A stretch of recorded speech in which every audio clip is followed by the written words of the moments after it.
semuanya, aku Zahra. Jadi, kali ini aku membahas tentang folklore. Nah, kira-kira folklore itu apa sih? Folklore itu merupakan suatu disiplin atau cabang ilmu yang berdiri sendiri di Indonesia. Folklore sendiri berasal dari dua kata. Yang pertama folk, yang artinya kolektif, dan lore, yang artinya tradisi. Sedangkan menurut Alan Dundes, folk itu artinya sekelompok orang yang memiliki ciri-ciri pengenal fisik, sosial, dan kebudayaan. Ciri-ciri pengenal itu antara lain dapat berwujud warna kulit yang sama, bentuk rambut yang sama, mata pencaharian yang sama, bahasa yang sama, taraf pendidikan yang sama, dan agama yang sama.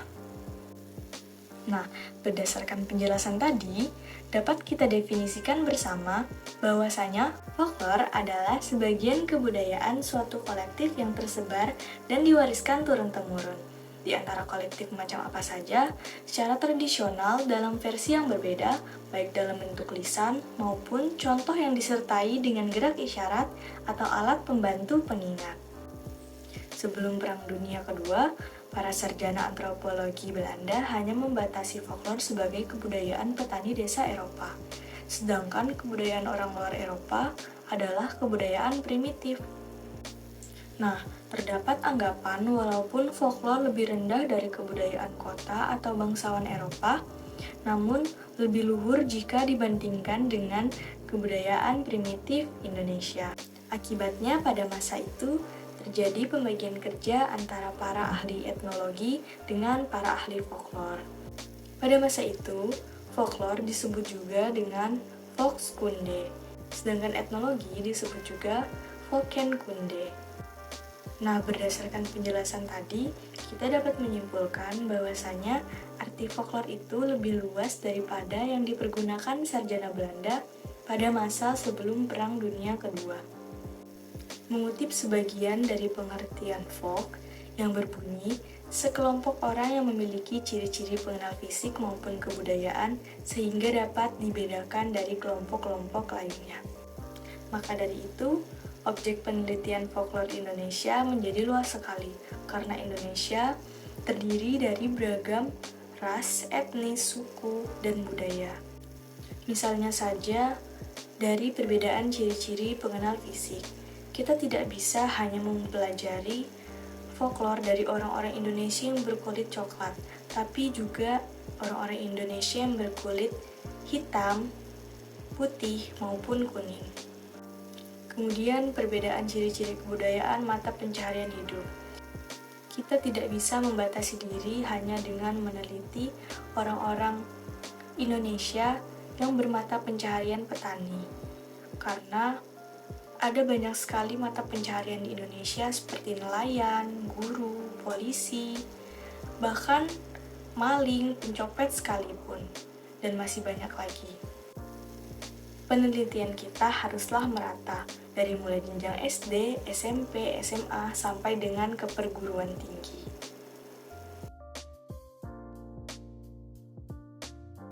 Nah, selanjutnya kita masuk ke ciri-ciri folklore.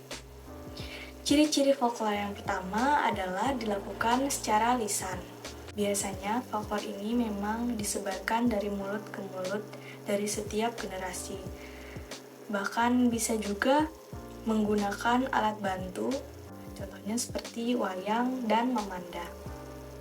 Ciri yang kedua yaitu bersifat tradisional. Disebarkan dalam bentuk relatif, tetap, atau dalam bentuk standar. Selanjutnya yaitu terdiri dalam varian atau versi yang berbeda. Jadi, karena folklore ini disebarkan dari mulut ke mulut dalam setiap generasinya, sudah tentu akan ada varian atau versi yang berbeda dari setiap ceritanya, entah itu ditambahkan atau dikurangi. Tapi inti ceritanya akan tetap sama dan tidak berubah. Selanjutnya, bersifat anonim. Folklore ini biasanya tidak diketahui siapa pencipta atau pengarangnya.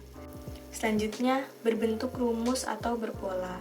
Biasanya, folklore atau cerita rakyat ini memiliki pola yang sama di awal atau di akhir. Contohnya saja, biasanya di awal itu dimulai dengan kata pada zaman dahulu atau Alkisah dan sebagainya.